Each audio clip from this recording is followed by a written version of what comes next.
Então, continuando, vamos ver alguns detalhes da propriedade intelectual, né? O que isso afeta e como isso está descrito na Lei 9.279, né? Então, a concessão de patentes de modelos de utilidades, ela descreve a concessão de registro de desenho industrial, registro de marca, repreende, né, faz uma repressão às falsas indicações geográficas e também à concorrência desleal. Esses são os focos principais da Lei dos Direitos de Propriedade Industrial, que o INPI é que faz esse gerenciamento. Titular é o cara que é o proprietário e inventor. Ele subentende-se que ele tem o direito de requerer e obter a patente, então qualquer pessoa pode fazer isso, né? Ele se passa por um período que se supõe que ele tem idoneidade. Existe um processo de sequência familiar, então, da patente. Essa solicitação da patente pode ser formada por um grupo, né? E se preferir, tu pode permanecer anônimo. Por exemplo, tu pode fazer a solicitação da patente, em algum momento ela vai ser publicada, mas o inventor pode permanecer anônimo, né? Ele pode não aparecer. E a questão do grupo é que muitas vezes existe um grupo que fez a pesquisa, desenvolveu o produto, e aí todo esse pessoal pode ser associado, né, como depositantes e como pessoas que recolherão os direitos posteriores, né? Que não dá para patentear. Beleza. Então, detalhando assim, ó, o que for contrário à moral, aos bons costumes, à segurança, à ordem pública, né? E à saúde pública. Basicamente é isso aí, tá? Qualquer coisa que tenha alguma citação com relação à moral, bons costumes de uma região, de uma cultura, não pode ser patenteada, coisas contra a segurança, coisas contra a ordem pública e contra a saúde pública. Isso não dá.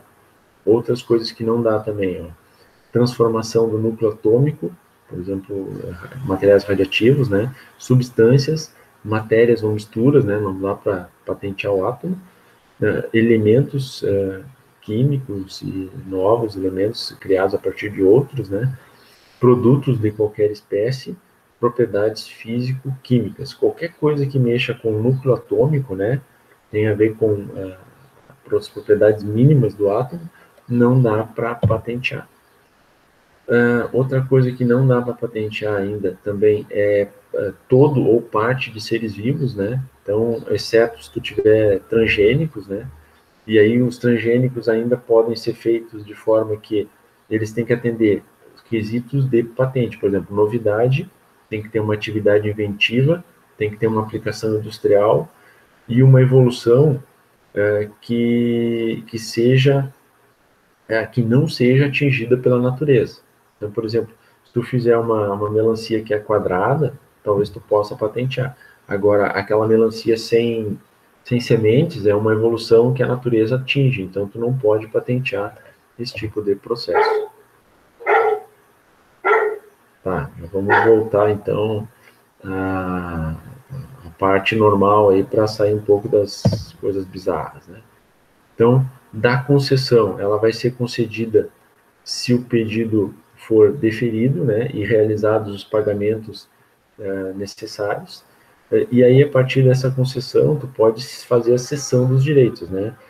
Então, ela vai ser determinada pelo teor das reivindicações, com base nas informações, e impede, né, que os terceiros explorem o objeto e seus produtos que foram reivindicados, a não ser que tu faça também, né, alguma passagem desses direitos para outras pessoas. Não, não serve só para conhecimento. Já vamos ver aí que tem exceções, né? Então, a cessão dos direitos, né, tem algumas exceções, assim, premissas para exceções. Atos em caráter privado, sem fim comercial, ou seja, eu uso um determinado produto, eu tenho esse produto já comigo, mas agora alguém fez o registro da patente. Ou se eu estou usando sem fim comercial, não estou prejudicando o dono da patente, então não tenho problemas nenhum com isso aí. Eu posso usar para finalidade experimental, né, relacionados a estudos, pesquisas científicas ou tecnológicas, então eu não preciso pagar royalties para fazer algum uso de pesquisa experimental, desde que não comercial, né, com essa patente, e alguma preparação de medicamento de uso individual. Então, por exemplo, foi criado um novo medicamento agora, mas eu consigo fabricar, manipular esse medicamento, e ele é necessário, ele é de meu uso individual, eu também não preciso pagar royalties para ele, tá? Então, dá para usar essas patentes, essas pesquisas para criar novos produtos e mais conhecimento. Né? É mais ou menos isso aí que ele está falando ali. Tá? Se eu uso algo que agora foi patenteado. Então, pode continuar usando, desde que não houve má fé, né? Tu faz a exploração desse recurso apenas no país, né?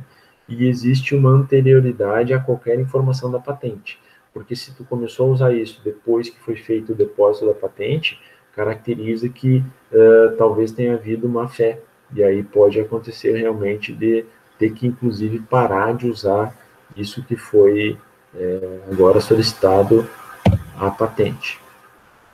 Nulidade. Então, a nulidade do processo pode ser requerida por ofício ou por qualquer pessoa com legítimo interesse, até 6 meses após a concessão, tendo 60 dias para ser contestadas pelo titular, e os efeitos são retroativos ao pedido de depósito. Então, por exemplo, se alguém fez o pedido de nulidade de uma patente, dentro dos 6 meses, tu perde, inclusive, a data inicial do depósito como o registro. Foi totalmente anulado o teu processo, né? E aí isso se dá muitas vezes por entenderem que aquele processo ou é algo que não pode ser patenteado ou é algo que não tem assim atividade inventiva lá no final, né? Então, a cessão pode ser cedido total ou parcialmente os direitos da patente. Existe também uma licença voluntária, né, que pode ser feita mediante contrato ou averbada no INPI, que produz efeitos contra terceiros. Para validade de prova de uso, não precisa, né, averbar.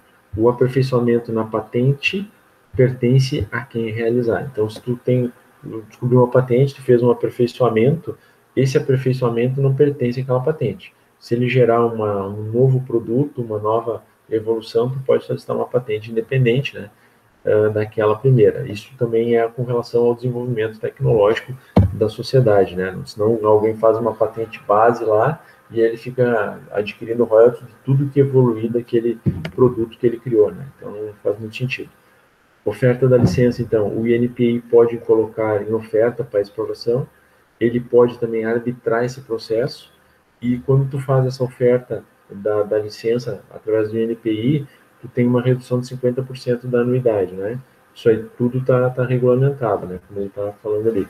A licença compulsória, então, ela acontece se fizer uso abusivo dos direitos, ou for algo para abuso do poder econômico também, né? Tu tá fazendo o registro da patente só para não usar ela, para ficar só contigo, né? Não quer que a sociedade usufrua, né?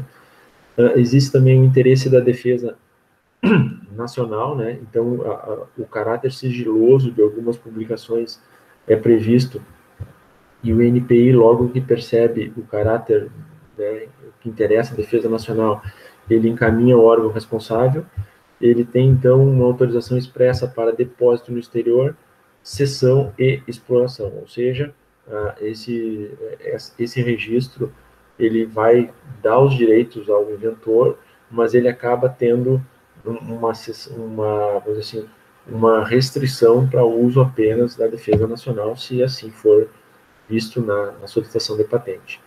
Uma adição de invenção. Então, o que é? Ela ocorre ao melhorar o invento atual, é um acessório da carta de patente, né? E num processo de nulidade, a adição pode ser mantida, se for o caso. Então, às vezes, a adição da invenção é que realmente caracteriza o produto ou a inovação que resolve um determinado problema, e aí daqui a pouco a nulidade de uma patente não atinge a adição da invenção.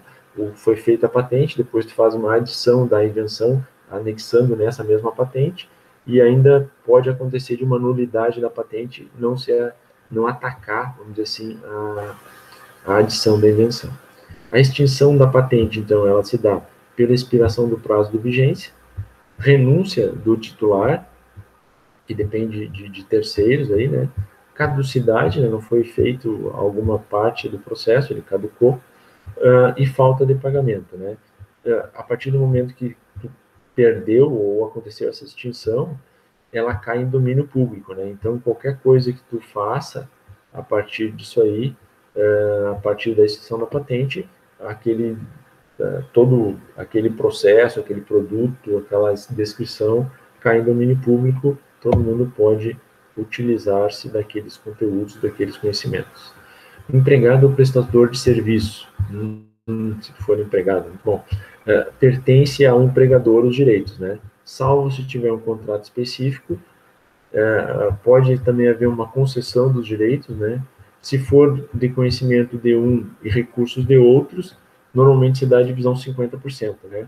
E isso aí tem que estar, relações expressas em contrato de trabalho prevalecem, né? Então, se tu é empregado, tu teve invenção, tu tem um período de até 2 anos que tu tenha saído do trabalho, o teu empregador pode alegar que tu usou as condições que tu tinha na empresa para desenvolver aquele produto e ele ter direitos, né, à invenção. Então, tem que tomar cuidado com isso aí para não caracterizar, né, ou realmente caracterizar de forma correta, né, o processo de registro da patente. Tá. Muita informação? Ainda falta o desenho industrial, marca e indicações geográficas. Vamos mais um pouquinho? Então, regras gerais sobre patentes. Algumas relações comuns são importantes de ver na lei também, que é prazos, boas práticas, interesses diversos, direitos obrigatórios e compulsórios e respostas formais, né? Existe todo um detalhamento na Lei 9.279, que é importante dar uma olhada e a gente vai ver na sequência. Até mais.